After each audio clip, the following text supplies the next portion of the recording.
Hello, नमस्कार, जय हिंद साथियों। रीट एग्जाम 2021 की पॉलिटी का फर्स्ट पार्ट है जो कि अपनी प्रियम्बल से प्रस्तावना या उद्देशिका है, उसका पार्ट अपने अपलोड कर दिया था, कल आप तक पहुंच गया था। आज है अपन मूल अधिकार, मौलिक अधिकार है, उसका फर्स्ट पार्ट है लेके आए हैं। मैं आपको रीट एसएसटी लेवल 2 का कंप्लीट है कोर्स है यहाँ पर करवाऊंगा। तो आज अपन मूल अधिकार के बारे में बात करेंगे और विस्तृत, आपको कहीं और देखने की आवश्यकता नहीं पड़ेगी। ये मेरा एक 100% गारंटी के साथ मैं ये कह सकता हूँ, क्योंकि यहाँ पर आपको सारी जानकारी है देखने को मिल जाएगी। चैनल पर आप नए हैं मित्रों, तो वो समझदार लोगों को कहने की आवश्यकता नहीं है, तो वो आप काम कर लीजिएगा और अपने दोस्तों के साथ में ज़्यादा से ज़्यादा शेयर भी कीजिएगा। पहला है, शुरू करते हैं अपन वीडियो। मौलिक अधिकारों का जन्म है 1215 में ब्रिटेन में हुआ था। ठीक है, मौलिक अधिकार है सबसे पहले 1215 में ब्रिटेन में। 1215 के अधिकार पत्र को मौलिक अधिकारों का मैग्ना कार्टा कहा जाता है। ठीक है, ये जो अधिकार पत्र था ब्रिटेन का, इसे ही मैग्ना कार्टा कहा जाता है। अमेरिका विश्व का पहला देश है जिसने संविधान के माध्यम से 1791 को नागरिकों को मूल अधिकार प्रदान किए थे। देखो, संविधान के माध्यम से सबसे पहले मूल अधिकार प्रदान करने वाला देश कौन सा है, तो वो है अमेरिका। ठीक है, 1791 ईस्वी में किए गए प्रथम 1 से 10 तक संविधान संशोधन, जिनके तहत नागरिकों को मूल अधिकार प्रदान किए गए थे, को सामूहिक रूप से, ये जो अमेरिकी संविधान है, इनमें 1791 के अंदर 1 से 10 तक है संविधान संशोधन किए गए, और ये जो संविधान संशोधन है, ये नागरिकों के वो मौलिक अधिकार थे और इन्हें ही बिल ऑफ राइट कहा जाता है। 1787 ईस्वी में निर्मित अमेरिकी संविधान है, वो विश्व का सबसे प्राचीनतम लिखित व निर्मित संविधान है। ठीक है, विश्व का सबसे प्राचीन लिखित व निर्मित संविधान कौन सा है, तो अमेरिका का संविधान है, जिन्हें 1787 में लिखा गया। यह सर्वश्रेष्ठ संघात्मक शासन व अध्यक्षीय शासन व्यवस्था वाला संविधान है। देखो, हर किसी देश में दो टाइप की व्यवस्था रहती है, एक तो होता है संघात्मक शासन और एक होता है एकात्मक शासन। संघात्मक शासन के अंदर संविधान तो सभी में होता है, पर संविधान के अंदर क्या होता है कि संघ और राज्य, ठीक है, संघ और राज्य को अपनी स्पेशल शक्ति दी जाती है, वो है संघात्मक शासन। जिसे अपने भारत के अंदर है, केंद्र को भी शक्तियां हैं और राज्य को भी शक्ति हैं। और एकात्मक के अंदर क्या होगा, संविधान है वो संघ को है शक्ति प्रदान करेगा और संघ है राज्य को शक्ति प्रदान करेगा। यूएनओ ने 10 दिसंबर 1948 को मानवाधिकारों को मान्यता प्रदान की। यूनाइटेड नेशन ऑर्गेनाइजेशन है, संयुक्त राष्ट्र संघ ने 10 दिसंबर 1948 को मानवाधिकारों को मान्यता प्रदान की और इन्हीं की याद से 10 दिसंबर को है मानवाधिकार दिवस मनाया जाता है। मानवाधिकार दिवस कब मनाया जाता है, 10 दिसंबर को। पहली बार 1895 में बाल गंगाधर तिलक ने अपने स्वराज्य विधेयक में मौलिक अधिकारों की मांग की। देखो मित्रों, पृष्ठभूमि बहुत कंपलसरी है, मौलिक अधिकार अपने स्पेशल रूप से अलग से दिए गए हैं रीट में, तो वो आपको इनके बारे में कंप्लीट ध्यान रखना पड़ेगा। तो पहली बार है भारत में 1895 में तिलक महोदय ने स्वराज्य जो विधेयक है उनमें मौलिक अधिकारों की मांग की थी।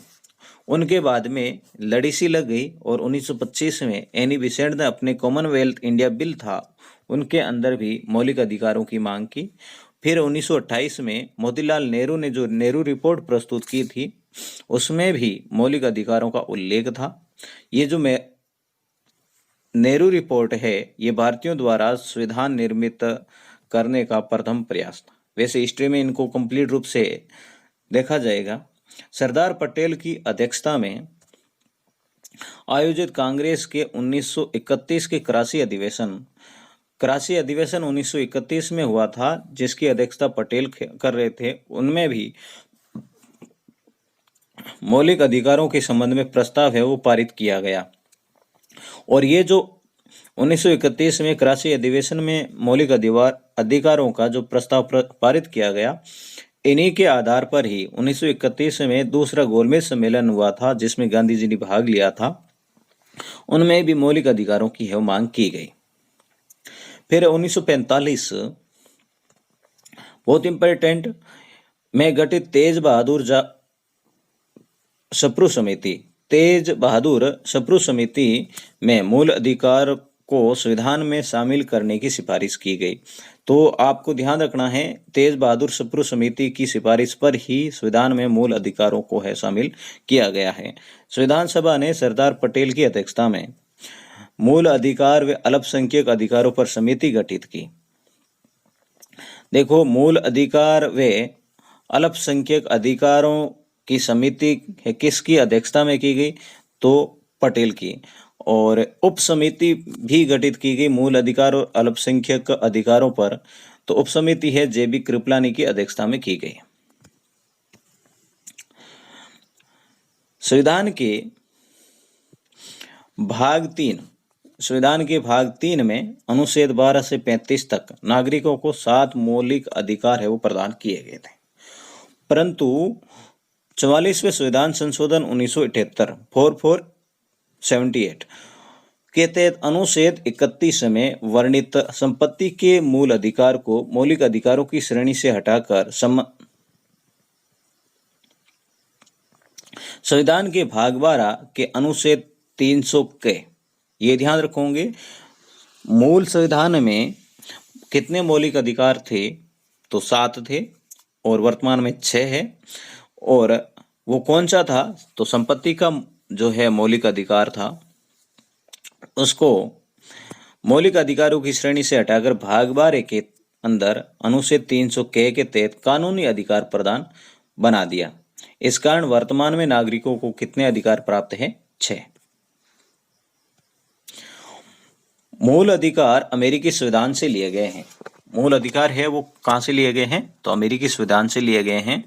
मूल अधिकारों की प्रकृति नकारात्मक है, ये ध्यान रखोगे। मूल अधिकारों की प्रकृति है वो कैसी है? नकारात्मक या निषेधात्मक है, ये ध्यान रखोगे आप। मूल अधिकारों को संविधान में व्यक्तिगत स्वतंत्रताओं को सुनिश्चित करने के लिए शामिल किया गया। शामिल क्यों किया गया? व्यक्तिगत स्वतंत्रताओं को सुनिश्चित करने के लिए। अपन बात करेंगे अनुच्छेद 12 की। अनुच्छेद 12 में क्या है? राज्य की परिभाषा। अनुच्छेद 12 राज्य की परिभाषा, इतना याद रखना है। बाकी डिटेल है राज्य की परिभाषा याद रखने के साथ में ऑटोमेटिकली आपके माइंड में आ जाएगी। वे सभी संस्थाएं जिनकी स्थापना सरकार ने की है तथा सरकार से सहायता प्राप्त करती है, राज्य कहलाती है। राज्य कौन होगी? तो सरकार के द्वारा स्थापित संस्थाएं या फिर सरकार से अनुदान प्राप्त करने वाली संस्थाएं। राज्य की ये परिभाषा भाग 3 मूल अधिकार और भाग 4 नीति निर्देशक तत्व के संबंध में लागू। अनुसंधान के संबंध में कार्य करने वाली संस्थाएं या न्यायालय राज्य नहीं कहलाएंगे। मूल अधिकार व्यक्ति व नागरिकों को राज्य के विरुद्ध प्राप्त हैं। मूल अधिकार है व्यक्तियों को भी प्राप्त है और नागरिकों को भी प्राप्त है। नागरिक तो वो होंगे जो भारत के निवासी है, ठीक है, भारत के मूल निवासी है, वो नागरिक हैं। और व्यक्ति है भारत के जो जिनके पास में नागरिकता नहीं है, वो व्यक्ति होंगे। तो देखो, नागरिकों को प्राप्त अधिकार कौन से हैं? अनुच्छेद 15, 16, 19, 29 और 30 केवल नागरिकों को प्राप्त है। अनुच्छेद 15, 16, 19, 29 और 30 है केवल नागरिकों को प्राप्त है। अनुच्छेद 13 राज्य ऐसी कोई विधि निर्मित नहीं कर सकता जो मौलिक अधिकारों का हनन करे। अनुच्छेद 13(1) यदि संविधान लागू होने से पहले की कोई विधि मूल अधिकारों का उल्लंघन करे, संविधान से पहले की कोई विधि है और मूल अधिकारों का उल्लंघन करती है, तो वो उल्लंघन की सीमा तक मौलिक अधिकारों को ढक देती है। ऐसी विधियां प्रारंभ से ही समाप्त नहीं मानी जाती है, ठीक है ना। जहां तक ढकती है वहां तक, जहां तक उल्लंघन होता है वहां तक समाप्त मानी जाती है। और ये जो सिद्धांत है आसादन या ग्रहण सिद्धांत कहलाता है। इस सिद्धांत का प्रतिपादन 1995 के भिकाजीवाद वर्सेज मध्य प्रदेश राज्यवाद में किया गया। और आसादान जो सिद्धांत है, संविधान लागू होने से पहले की जो विधियां हैं उन पर लागू होता है। अनुच्छेद 13(2) संविधान लागू होने के बाद राज्य ऐसी कोई विधि निर्मित नहीं कर सकता जो मौलिक अधिकारों का हनन करे। अब ये तो है संविधान लागू होने से पहले की है, 13(1) बता रहा है जो कि आसादन या ग्रहण सिद्धांत कहलाता है। और ये 13(2) है कि संविधान लागू होने के बाद कोई भी है राज्य ऐसी विधि का निर्माण नहीं करेगा जो कि मौलिक अधिकारों का हनन करती है। यदि ऐसी कोई विधि निर्मित की गई है जो मौलिक अधिकारों का हनन करती है तो उस विधि के हनन वाले भाग को न्यायालय अवैध घोषित कर सकता है। और ये जो है सिद्धांत पृथक्करण का सिद्धांत कहलाता है। यह केवल संविधान लागू होने के बाद की विधियों पर ही लागू है, संविधान लागू होने से पहले की विधियों पर नहीं है। अनुच्छेद 13(3) विधि शब्द की परिभाषा दी गई है। तो विधि शब्द की परिभाषा क्या होगी? तो विधि के अंदर कौन से शब्द शामिल किए गए हैं? अधिनियम एक विधि है, अध्यादेश है वो भी विधि है, आदेश जारी किया जाता है वो भी विधि है, अधिसूचना परिपत्र है विधि की परिभाषा में शामिल किए गए हैं। 13(4) 24वें संविधान संशोधन 1971 के तहत जोड़ा गया 13(4) इसके अंदर क्या जोड़ा गया? संविधान संशोधन विधि शब्द की परिभाषा से बाहर कर दिया गया था। संविधान संशोधन है वो विधि नहीं है, ये फिक्स है। ये कब किया गया? तो 24वें संविधान संशोधन 1971 के तहत। अब ये ध्यान रखोगे 1951 में शंकरी प्रसादवाद, 1965 के सज्जन सिंह वाद, 1973 के केशवानंद भारती वाद में संविधान संशोधन को विधि नहीं माना। ठीक है, केवल एक वाद है जिसके अंदर है संविधान संशोधन को विधि माना गया। वर्तमान में संविधान संशोधन विधि नहीं है, विधि की परिभाषा में नहीं है। 1967 के गोलकनाथ वाद में संविधान संशोधन को है वो विधि माना गया। ऐसा आ सकता है किस संविधान संशोधन में या किस वाद में संविधान संशोधन को विधि माना गया? तो 1967 के गोलकनाथ वाद में। ठीक है, अपन है मौलिक अधिकार है जो समता का अधिकार है वो पूरे 14 से लेके 32 तक है।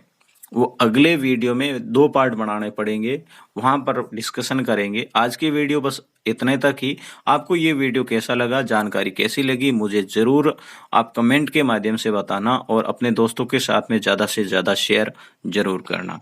मिलते हैं नेक्स्ट वीडियो में, तब तक के लिए धन्यवाद।